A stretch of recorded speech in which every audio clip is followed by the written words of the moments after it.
バスケは酸素。どうもバンバです。今日の動画では僕の大好きなアレン・アイバーソンについて、彼が NBA に入るまでの話とどう彼が NBA を変えたかについて話したいと思います。それとこのチャンネルでは応援してくれてるファンを一人冒頭で紹介することにしているので、今週は8 guard in his fourth season from South Memorial High School, number 6 Kai Kumagai。 岩手県から応募してくれました。嬉しいね。頑張ります。来週も応募待ってるよ。2003、これが何の数字かっていうと、マイケル・ジョーダンが NBA から引退した年です。ジョーダンは当時、今でももちろんそうですが、正真正銘 NBA のスーパースター、NBA の顔といった存在でした。2003年に彼が引退した時、リーグで MVP を取ったのはティム・ダンカンで、コービーはどんどんと頭角を現してきていたけど、それでもまだ彼はシャックの2番手で影に隠れていた存在でした。ジョーダンが引退した後、彼の人気やコート上での支配力だったり、カルチャーへの影響力において彼の足元に及ぶプレイヤーはなかなか現れてきませんでした。そんな NBA のポストジョーダン時代を駆け巡り、ジョーダンがいた頃の NBA のイメージを根底から覆して、新しい NBA の顔になった男がいました。A 6 foot guard from Georgetown, number 3, Allen Iverson。 アレン・アイバーソンは NBA の歴代でも最高のシューティングガードの一人。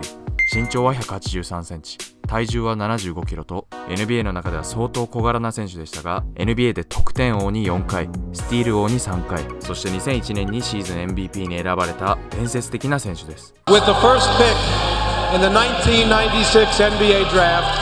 the Philadelphia 76ers select Allen Iverson from Georgetown University。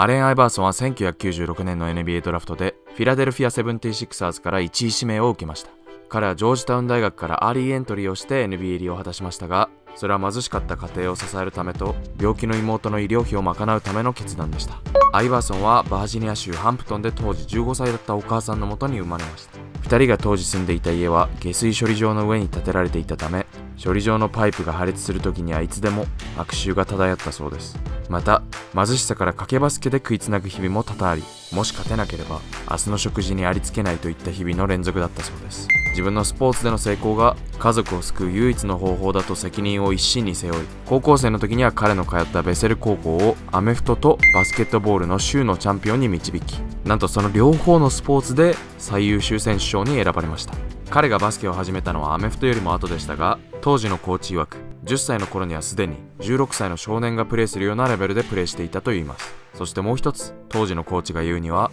その頃にはすでに俺はマイケル・ジョーダンをワンオンワンで倒せると豪語していたそうです。しかしアイバーソンが着実にアスリートとしての階段を駆け上がっている時に事件は起きました。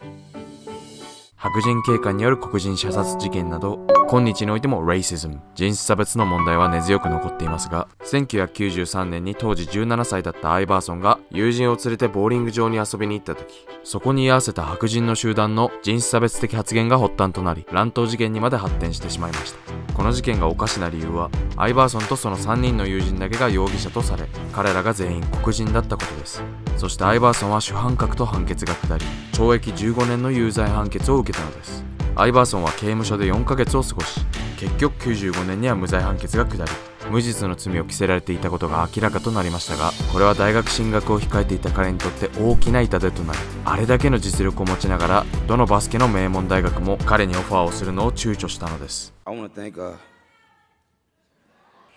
Coach Thompson for saving my life. I was recruited by every school in the country for football and basketball, and an incident happened in high school, and all that was taken away. No other teams, no other schools were recruiting me anymore. My mom went to Georgetown and begged him to give me a chance,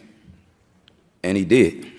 そうしてアイバーソンはジョージタウン大学に行くチャンスを得て、1年目には新人王と年間最優秀守備選手賞に輝き、2年目にはオールアメリカンファーストチームに輝き、再び最優秀守備選手に選ばれ、実力を証明し NBA で1位指名を受けたのでした。そうしてシクサーズでキャリアをスタートしたアイバーソンでしたが、彼はルーキーシーズンから大活躍します。とにかく速すぎてすばしっこくって誰も彼の動きについていくことができませんでした。とにかく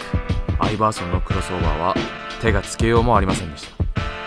またアイバーソンは幼い頃からいつの日かジョーダンと対戦して自分のベストムーブを彼にぶつけることを夢見ていました。そしてついにその時がやってくると、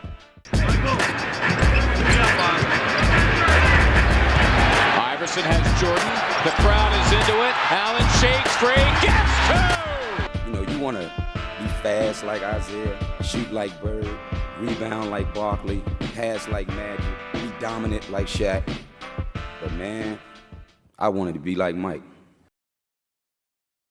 1年目のシーズンを終え、アイバーソンは平均 23.5 得点、7.5 アシストととんでもない個人成績を残し、ルーキーオブザイヤーに選ばれましたが、アイバーソン率いるシクサーズは22勝とチームを勝たせることはできませんでした。変革を求めたシクサーズは1997年、アイバーソンの2年目のシーズンにあたる年にラリー・ブラウンをヘッドコーチに任命しました。ブラウンのコーチングスタイルはとにかくシステムで、とにかくめちゃめちゃ硬派な男だった彼が革新的だけどまだ若く、自分のやり方が一番だと思っているアイバーソンと衝突しないはずもなく、ブラウンはアイバーソンに常にチームの中でプレーしろと言ったけど、アイバーソンからしてみれば彼は自分のためのチームが欲しかった。そんな真反対の2人でしたが、ブラウンが唯一それでも認めざるを得なかったのは、アイバーソンほど試合に絶対に勝ちたいという強い気持ちでプレーしているプレイヤーはなかなかいないという事実でした。確かにアイバーソンがプレーしているのを見ると、いつもコートの中を駆け回っていて、試合中ずっとボールを追いかけているのが分かりますよね。ブラウンはその面ではアイバーソンを認め、彼をポイントガードからより得点に集中できるシューティングガードに変更すると、彼の得点能力はさらに上がっていき、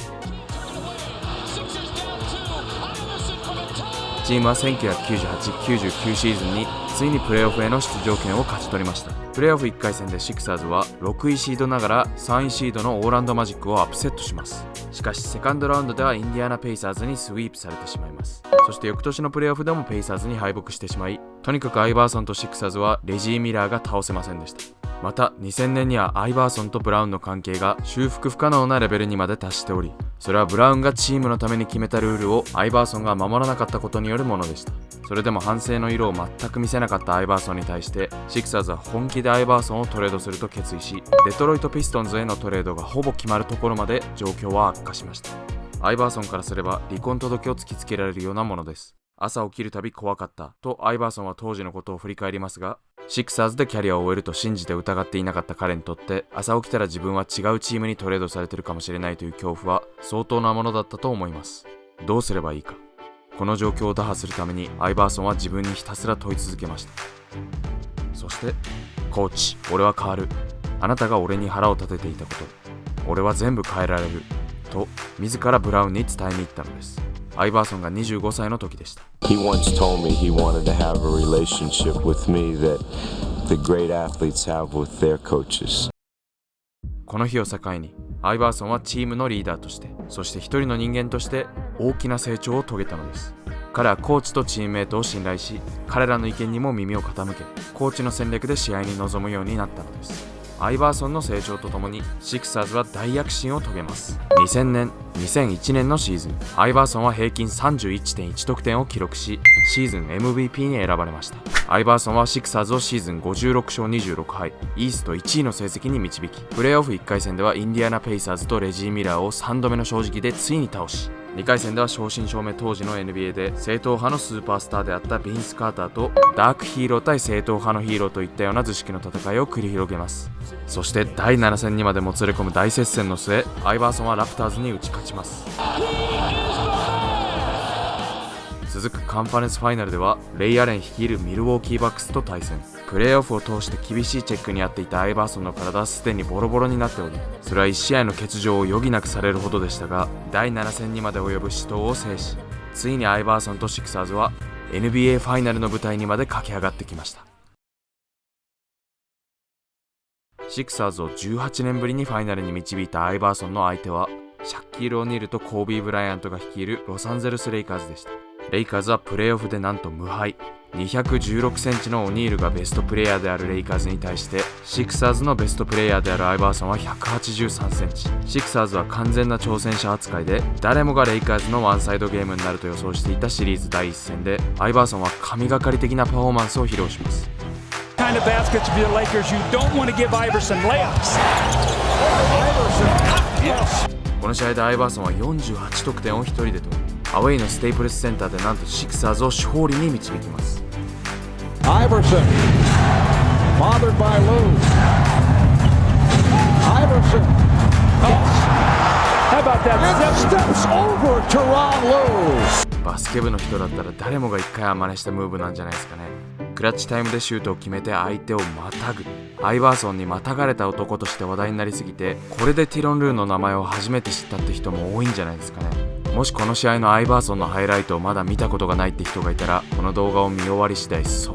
攻見てほしい。We knew we could win before we came here. Everybody, counted us out, like I said. But, they thought we were going to get swept, and that's like a slap in the face. But everything that we worked for all year. シクサーズはこの後1勝4敗で優勝を逃してしまいますが、2001年のプレーオフでレイカーズを任したのはシクサーズだけでした。アイバーソンの全盛期を見たことがない人は、彼のフィールドゴールの低さだったり、勝てなかったことを自己中心的なプレーと呼んで批判する人もすごい多いんですけど、彼は間違いなく歴代トップ5のシューティングガードだったと思います。アイバーソンのプレーは見てて本当にワクワクしますし、見る者の魂を揺さぶるようなプレーができる稀有なプレイヤーだと思います。彼が NBA に与えたインパクトは凄まじく大きく、もしアイバーソンが現れなかったらデリック・ローズやラッセル・ウェストブルックといったスコアリングガードは現れなかったかもしれません。コーンローやタトゥー、ヒップホップスターのようなファッションなど、黒人の文化を代表するようなスタイルに当時まだ偏見が強く残っていた頃、自身も黒人として差別を受けた経験から、人に何を思われようとも黒人としてのルーツを誇りに思い、自らのスタイルを貫き通したアイバーソン。アイバーソンに倣って多くのプレイヤーがファッションで自分のスタイルを表現するようになる中、悪いイメージを払拭するとの目的で NBA が2005年にドレスコードを設けて、それらのほとんどを禁止とした時には誰よりも先に反対したアイバーソン。中にはあまり気にしない人もいたみたいですが、今日の NBA プレイヤーがコート内外で自分を表現できているのはアイバーソンによる影響がものすごく大きく、ラッパーのポストマローンのホワイトアイバーソンという曲だったり、アイバーソンに基づいた歌詞や楽曲が今でもたくさん作られていることから、人気の面でも実力の面でも、そして NBA のカルチャーを大きく変えたという意味でも、ジョーダンが引退した後の NBA において、もしアイバーソンがいなかったら、今僕たちが見ている NBA はちょっと違ったかもしれません。はい、ってことで今日はアレン・アイバーソンについてひたすら話しましたが、皆さんいかがでしたか？ぜひコメント欄に感想でも何でも残していってください。そしてチャンネル登録を忘れずにしてね。それじゃあ次の動画でお会いしましょう。バイバイ。